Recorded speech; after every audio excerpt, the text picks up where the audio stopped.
As good as day one was in March Madness, day two kind of evened things back out. We'll just be honest here.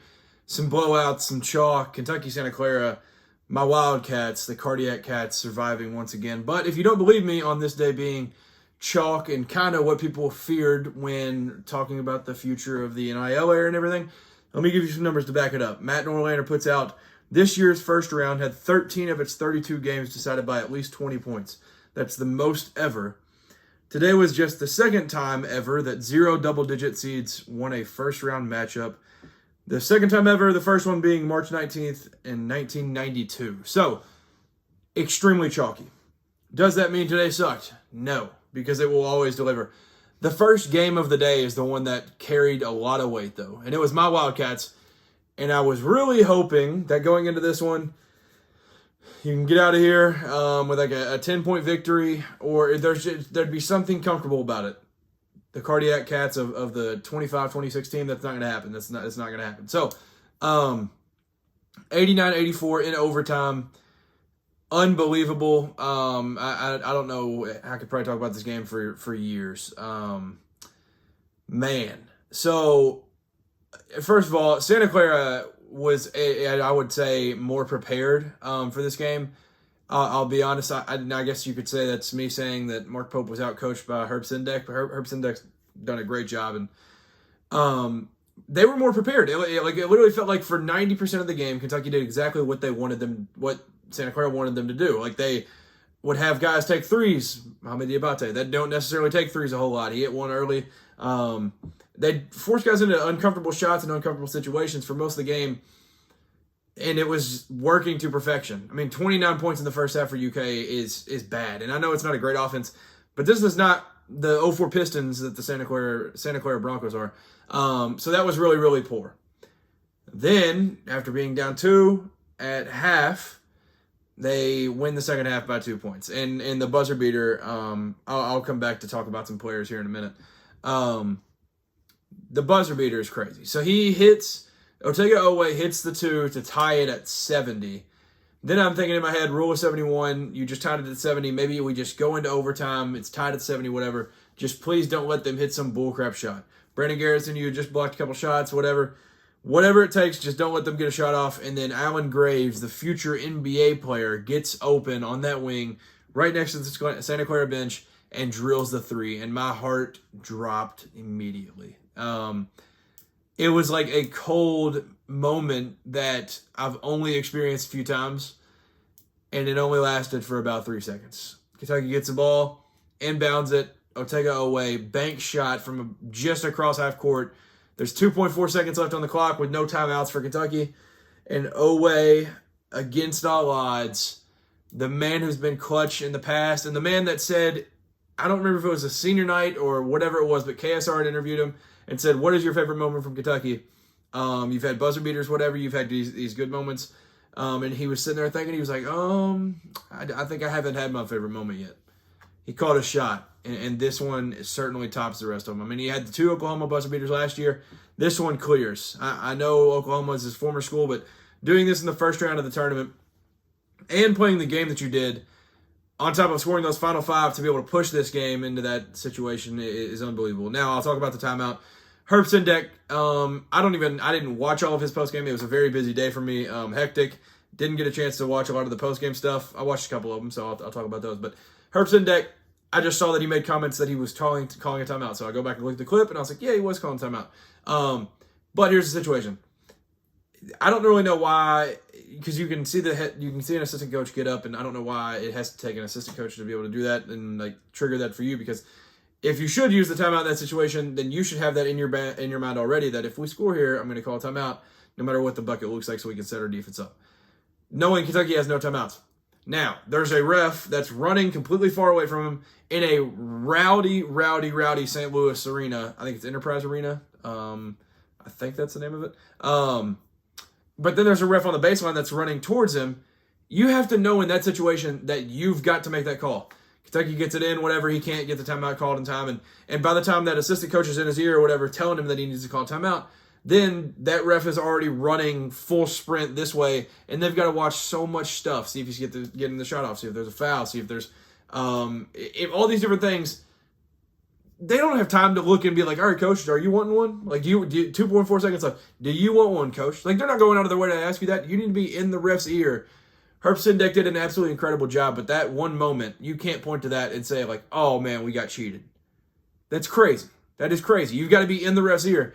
But, man, nonetheless, it's still hats off Herb Sendek and that entire staff and that bunch of guys over there. Like, wow. Yeah, they played their hearts off. They played their hearts out. And they just, I mean, there were so many dudes in this game that did so many good things for them and made everything extremely difficult. I mean, that was Alan Graves' first three, too. That's unbelievable. But Mahi, 20 points. Insminger, 14 points.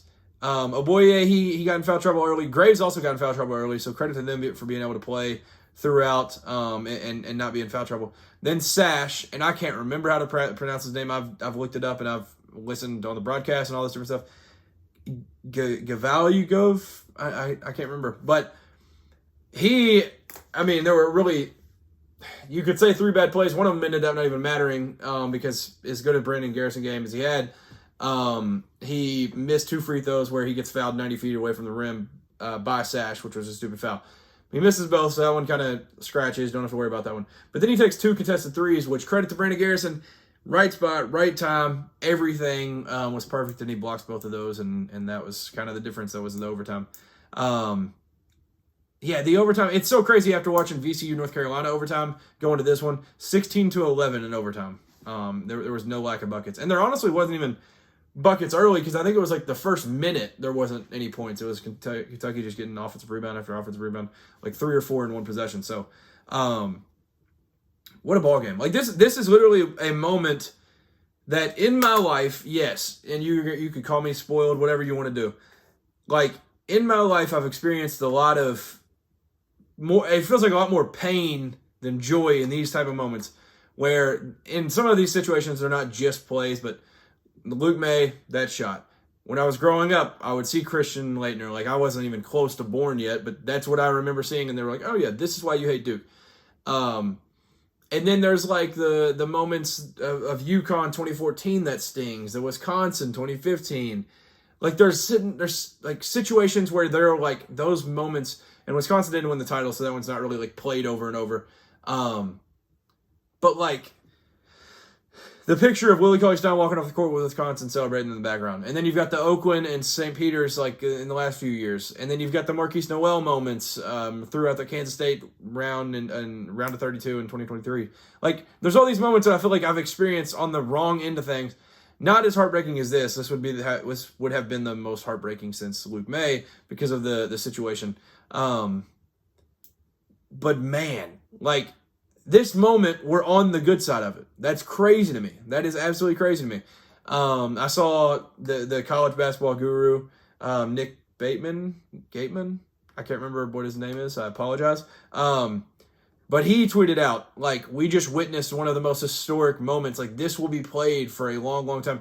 Getting a 2 to a 3 to a half-court 3 to send this to overtime is unbelievable. Like, it was literally the talk of the day, and it was Kentucky. And after this season, unbelievable to be able to get this done and beat a really, really well-coached and great Santa Clara team. Now, about Otega Oweh.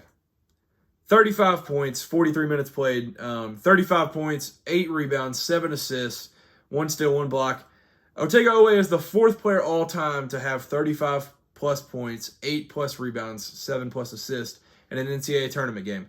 The other 3 previous players to do so.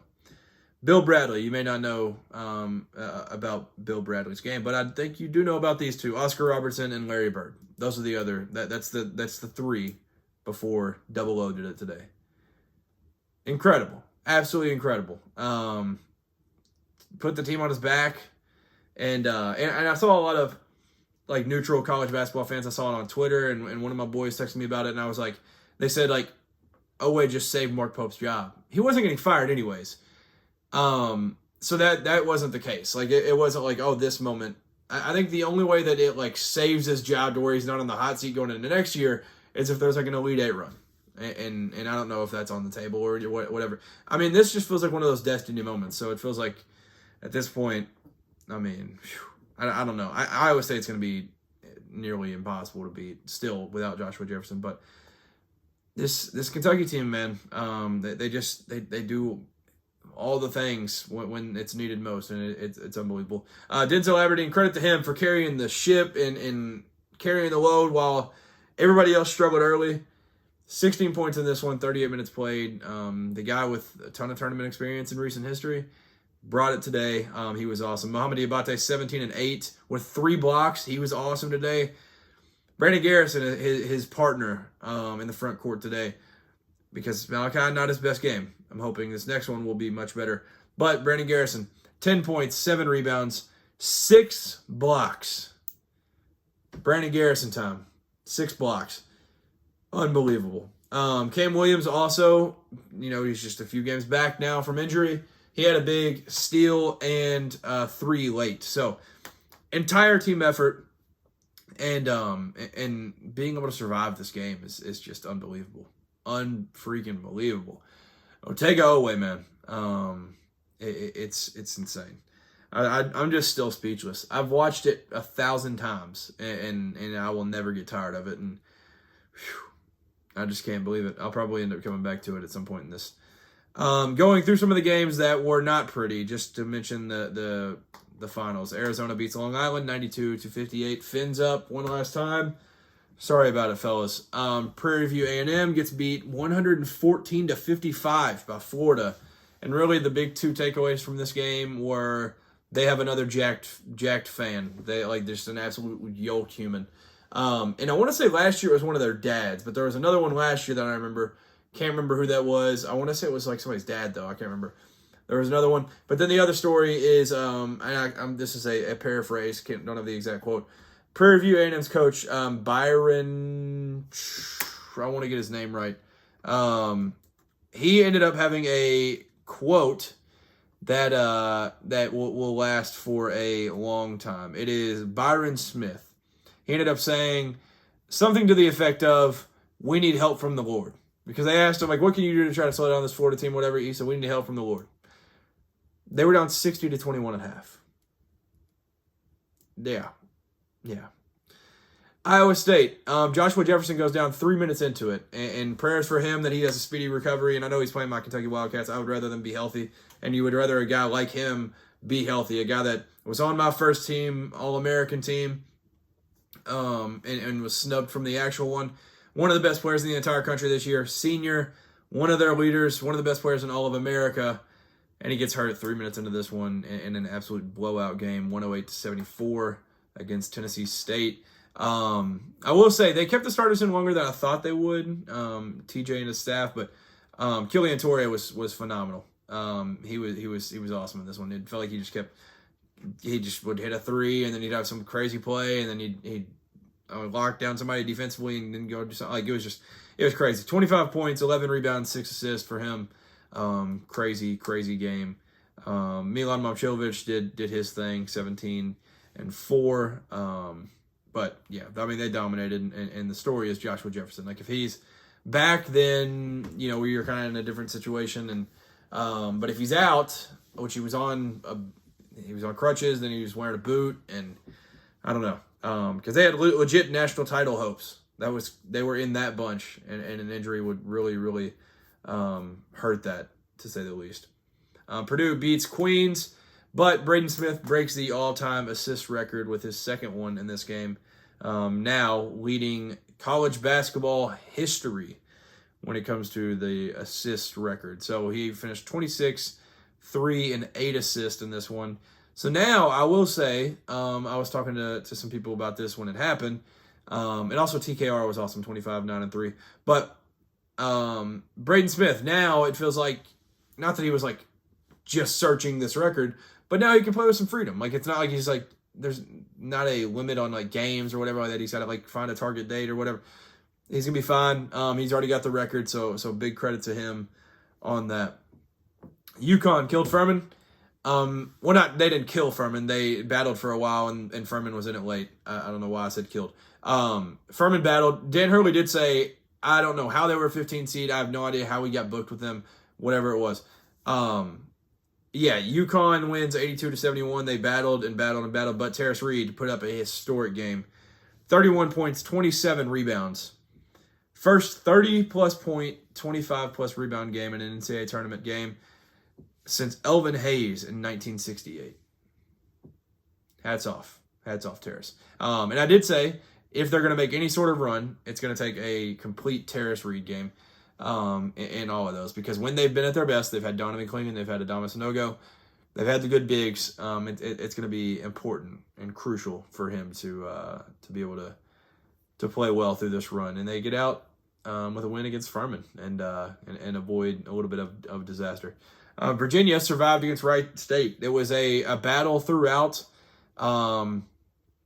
Wright State was hitting a lot of threes throughout. They also just played well with them. Like, they had some guys that it felt like they fit on the floor with them. Like, it wasn't that they, because a lot of these games, why these have been so lopsided, they don't look like they should be on the same floor as some of these guys. That was not the case with Wright State, and Virginia made a late push, ended up pulling away with this one, and yeah, it wasn't necessarily that all of their guys played bad. It wasn't that all of them played like well. It was just like kind of a team effort, but the one that stands out is Jakari White.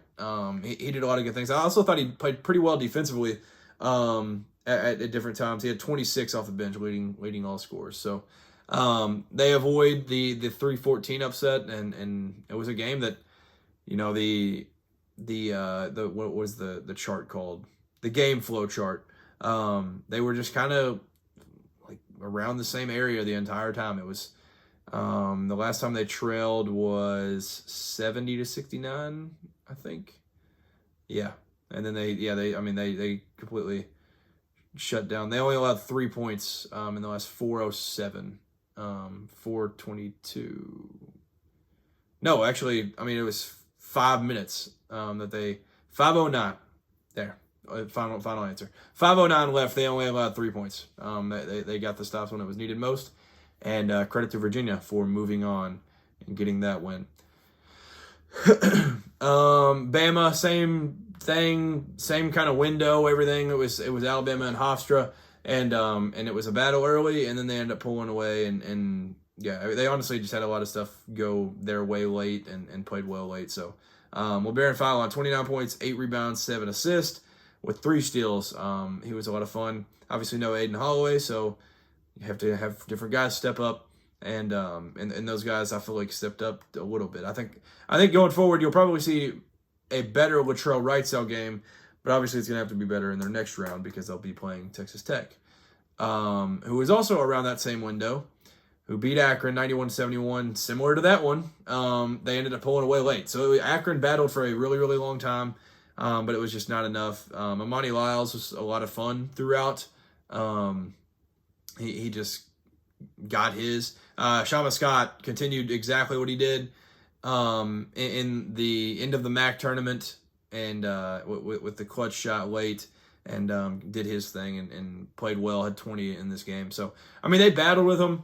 This was one of those where it was like, this backs up what Matt Painter said about Akron being the best team, and it wasn't Miami, Ohio, or whatever, and that's why they scheduled Akron, because they were the best MAC team or whatever. Like, this is why.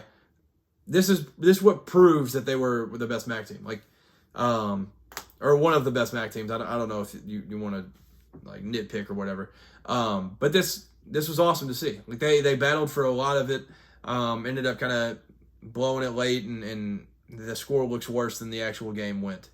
You can say that. Jalen Petty was awesome though. I will say that throughout. 24 points, and 5 for 7 from 3. So. You obviously hope that can continue, and hope that's not a one-game wonder. But I mean, they got a lot of guys that have that capability. So who knows if they can beat Bama and have some fun there. 68-60, Kansas beats Cal Baptist. But the key is, well, Dominic Daniels, I will say, great game, young man. He was a lot of fun. He was hitting tough shots and doing all that he could to keep the minute. But Darren Peterson played really well. Very, very Darren Peterson game, I'll say that. 1 assist to 28 points. But he played well. That's all that matters. And they move on. They beat the Lancers in a must-win game. St. John's drums Northern Iowa. And yeah, really never looked back. And that was it. So 14-11 for Zuby. And, yeah, this was kind of expected. Sorry, Northern Iowa. It's not. Yeah, this wasn't one that you could see. This was one of the stories of the day. Tennessee beats Miami, Ohio. Peter Suter played well, but the rest of the guys just couldn't keep it going throughout. They hit threes early. They went up like 13-10, I think it was. And the Vols never looked back. They went on like an 18-2 run or something crazy. And yeah, like I said, never looked back. Peter Suter was the only one that it felt like throughout was able to get things going. Jacoby Gillespie went off. He ended up hitting one early from like the logo, and that was just the start of it. He finished with 29 points, 9 assists. So he was a lot of fun in this one. And I will say about Miami, Ohio, this does not mean that they did not deserve a spot. I will say I think it's a bad matchup. There's a few teams on here that I would say are a bad matchup around that seed line or higher for them. But whenever they got that draw, I was like, well, dang, they might beat SMU, but they're not getting past Tennessee. The physicality, all that different stuff is going to be the difference in it. And you could see it throughout with all these dudes. I mean, Jalen Carey looked like an absolute wrecking ball out there with that group. And, yeah, Dwayne Brown had some good minutes, some physical minutes. So, I don't know. They definitely deserve to be in. I mean, they won a ton of games. They won 31 games in the regular season, 0 losses. They definitely deserve to be in. This is just a tough matchup for them. And that's that. UCLA beats UCF, avoiding a late-minute push by UCLA. Jordan Burks was awesome throughout. I'm familiar with Jordan Burks because he was once a Cat. But he was a ton of fun in this one, 22 points. And he was leading the entire way. I thought Donovan Dent, though, on the other side of things, had his hands in everything. Defensively, offensively, whatever it was. 6 steals to go with 10, 5, and 5 for the young man.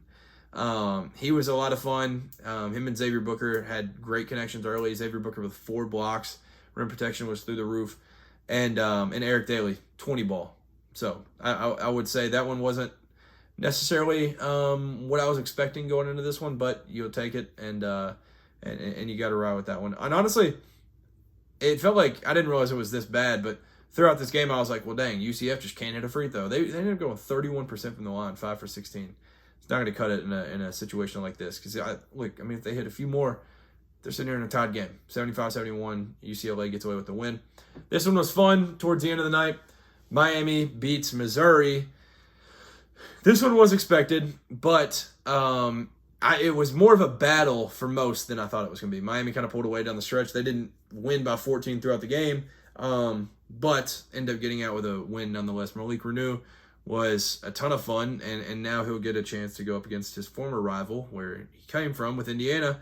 Now they'll be playing Purdue in the next round. And we avoid the people crying about Missouri getting home games because they're playing in St. Louis, because that did not work. But Mark Mitchell, final game of his career, I thought he did a lot of good things throughout this one.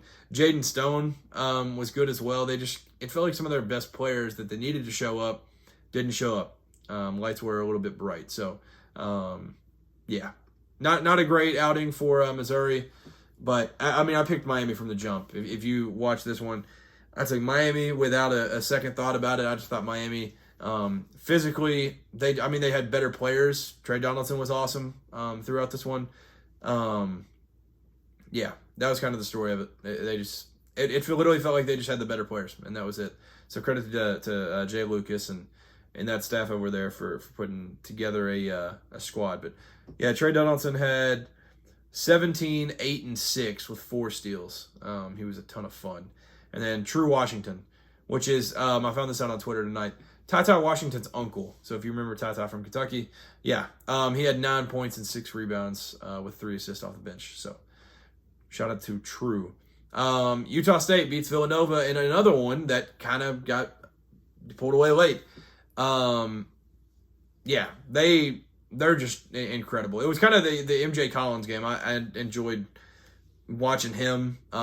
He tons of tough buckets throughout this one, and he was a dog. So on the other side of things, though, I will say Villanova, honestly, this is kind of funny. If they could just stop inbounds plays, they would have been fine. Like, it felt like, and I know Utah State runs some beautiful blobs and it's a lot of good stuff there, but golly, man, like, you couldn't. They would have wide open layups. It was crazy. Kevin Willard did say, I'm just going to go fire my whole staff because we can't. He said at that time they had 8 points off of based on out of bounds plays, and so he said I'm going to fire my staff so that we can go ahead and get rid of that.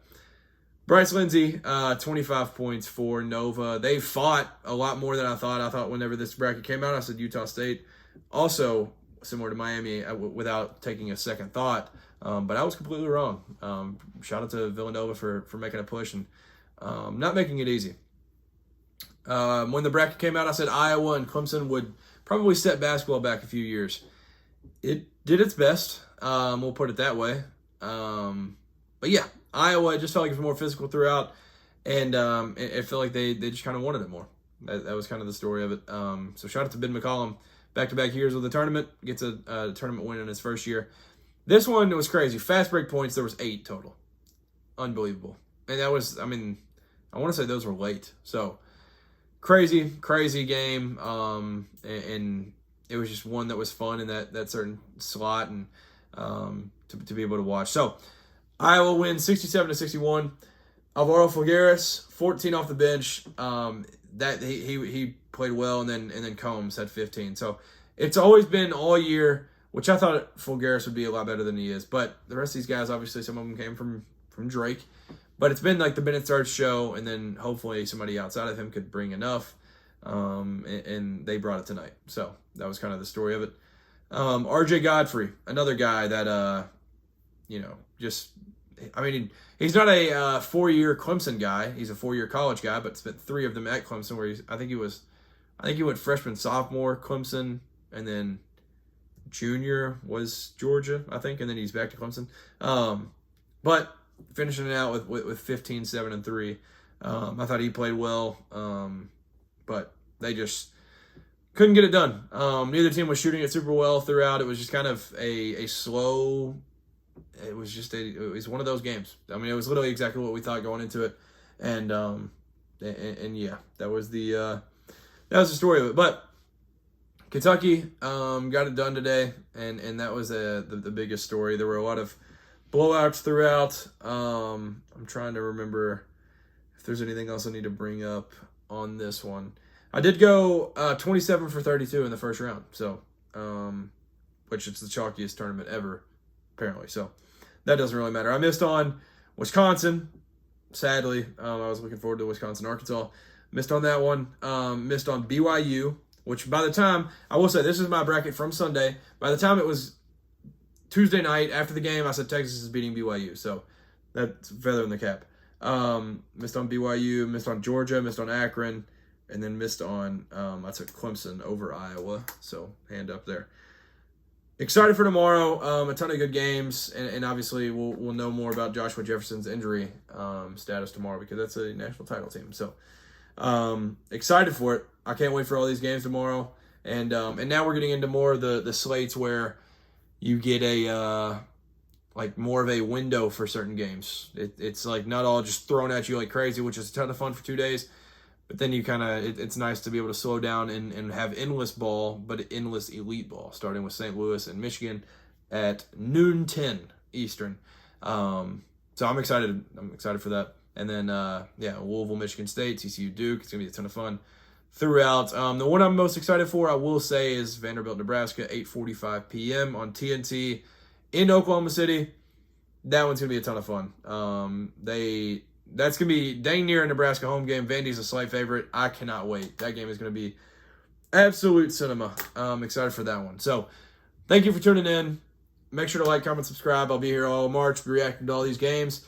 This one was probably going to be the toughest because of how hectic today was. I went to high school Sweet 16, watched all these games, had to have my eyes remember what I'm seeing here, and then my eyes remember what I'm seeing right here on my phone, and yeah, it was chaos, but I wouldn't have it any other way because this is the best sport in the world. This is the best time of the year, best month, best tournament, all the good stuff. The sights, the sounds, all of it is beautiful. Stick around. Make sure you subscribe. I'll be here all of March, a little bit into April. Peace.